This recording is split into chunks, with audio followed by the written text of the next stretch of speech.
6, so I'm gonna for sure be a Nick hater. You know?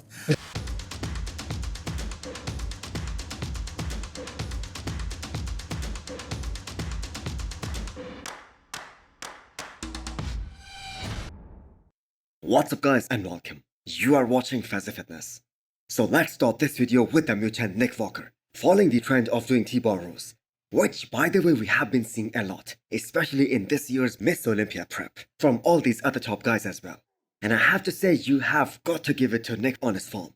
I mean the guy is pushing 7 plates here, and his form and control is absolutely perfect, especially for such a heavyweight. So in this past week, we have seen Derek, Hadi, Andrew Jacked, and Brendan Carey doing this variation of heavy T-bar rows.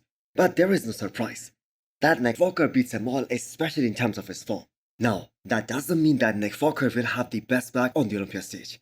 It is gonna be Derek Lansford all day, every day. And that just goes to show us how genetics plays such a major role, especially at the highest level of the sport. Now, Nick Walker fans would surely be really angry after listening to Milos Sarcev and his latest Olympia predictions at 6 weeks out of the show. Because instead of moving Nick Walker back into that top 5, Milos decided to move him outside of the top 6 as well and put Hunter Labrada in. Now I'm sure Nick Walker won't be happy at all after listening to these predictions, because he wasn't happy at all even last week when some of these guys put him in the 5th at best, and he had to release a statement as well. The way the Labrada is looking right now, I think even he's gonna beat Nick, so Nick is not gonna be even in top 6, so I'm gonna for sure be a Nick hater. You know? Now for a guy who is just so consistent, especially when it comes to his conditioning, it's really hard to imagine him outside of the top 4. Now, we all know he wasn't as impressive as he was supposed to be at this past New York Pro. But the thing is, Nick Walker is a very smart bodybuilder, and he can definitely make some drastic improvements and show up at his all-time best at this year's Miss Olympia in 6 weeks' time. So the other 2 panelists, Dennis James and Chris Cormier, they both had Nick in their top 4. Now, most of the predictions that I have seen so far, Nick Walker is landing in 5th, behind Andrew Jacked. Now, one thing is absolutely certain, that Nick Walker has put his head down and is putting in the work. He's making sure that he shows up at his all-time best and just shock the entire bodybuilding world. So, we won't be getting any progress pictures, but he is fired up to prove everyone wrong. So do let me know what you guys think. How high did you guys have Nick Walker at this year's Miss Olympia? Next up, we have a 6 weeks out physique update of William Bonac, hitting a different variation of that front double biceps. So there is absolutely zero talk about William Bonac being a potential contender for the top 10 finish at this year's Miss Olympia in 6 weeks' time. And maybe people are making a big mistake, counting him out even for a top 10 finish. I have to say that guy was so damn impressive at his last show, which was Dubai Pro. I mean, he was even able to beat Behrouz Tabani, the winner of that show, in 3 shots out of the total 8. And he was actually able to beat Behrouz Tabani in Spain as well. So that says a lot about William Bonac, even at this late stage of his career, that he is still very comparable to some of these young and upcoming guys. And he was even able to beat Nathan Diesha and Rupil Mosquera. Now, we all know William Bonac isn't gonna be the biggest guy or the widest guy on the stage. He is gonna look really narrow, especially in some of the front shots, like the front relaxed, like the most muscular. And not just against the top competition, against a lot of the guys in the top 10. But on the flip side, he is gonna shine in terms of his conditioning, and the pure density and the muscle maturity, and that old man muscle quality that he has. And that is exactly why he was able to beat Behrouz Tabani in Spain. So William Bonac is a real veteran this year. And it seems like Stefan, his coach, plans to bring all his athletes bursting full at this year's Miss Olympia. Because William Bonac revealed that he went up 35 pounds since Dubai Pro. And I have to say that is a lot of weight. And his body just continues to grow, even at low calories. So what do you guys think? Will William Bonac be able to beat guys like Muhammad Wada, Martin Fitzwater, and all these other guys who are making their Olympia debuts? And also the guys who are being considered the next generation of bodybuilders, because those are some of the names he needs to beat in order to crack top 10 at this year's Miss Olympia. It seems like the reigning 212 Miss Olympia champion has nothing to hide, as we just got a new less than 6 weeks out physique update from him. So this has to be one of the best front double biceps, and I'm not even talking about the Keone era. It is one of the best in the history of the sport. And Keone's front double biceps is gonna go down as one of the best in the entire bodybuilding history. I mean, the way he opens up, his huge thick lats, such a small taper down waistline.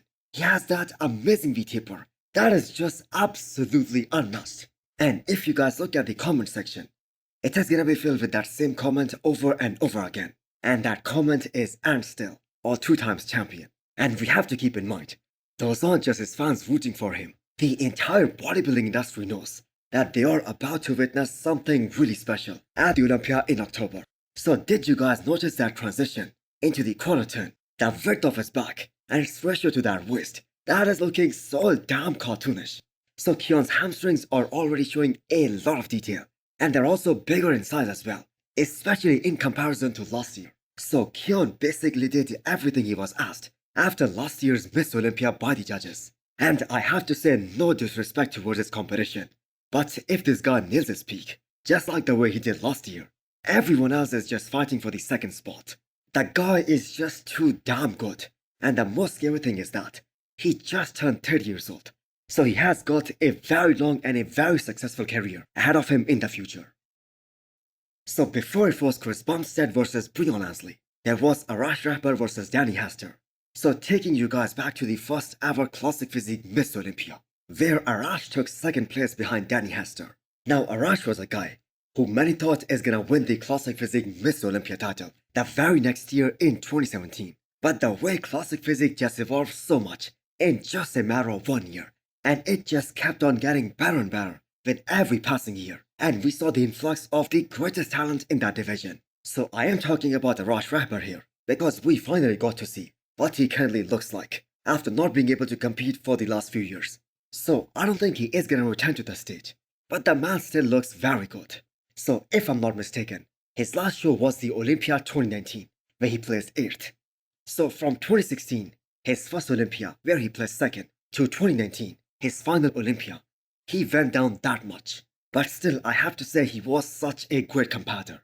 So some of you guys might remember his battle with Breon Ansley at the Arnold Classic 2018. That probably was his best look to date. So it is really sad that he did not retire on his terms. He was diagnosed with a medical condition that just wasn't allowing him to be 100% during his final prep. So for a guy who hasn't competed in 5 years, he still looks very awesome. Next up is the physique update of Andrew Jacked. Only a few more workouts in Dubai till he flies out to the US and joins the camp cycle, and he is gonna finish his Olympia prep there, hopefully at a very high note. So a few people were really skeptical about how Chris Lewis, aka Psycho Fitness, trains Andrew Jacked. But you have got to give the credit where it's due.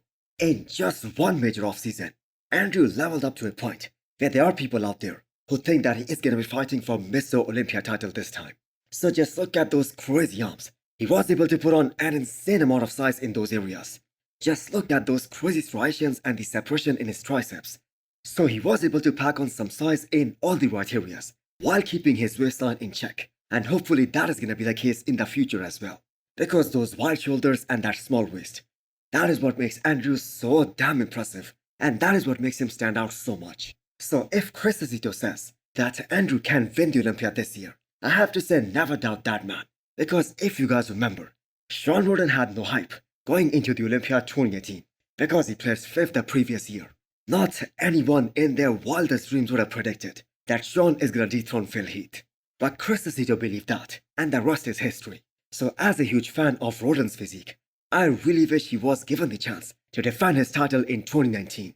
It is truly unfortunate of how the career of such a great bodybuilder ended in such a tragic way. So coming back to Andrew Jacked, if the judges do not give the glutes a top priority, he might have a chance this year.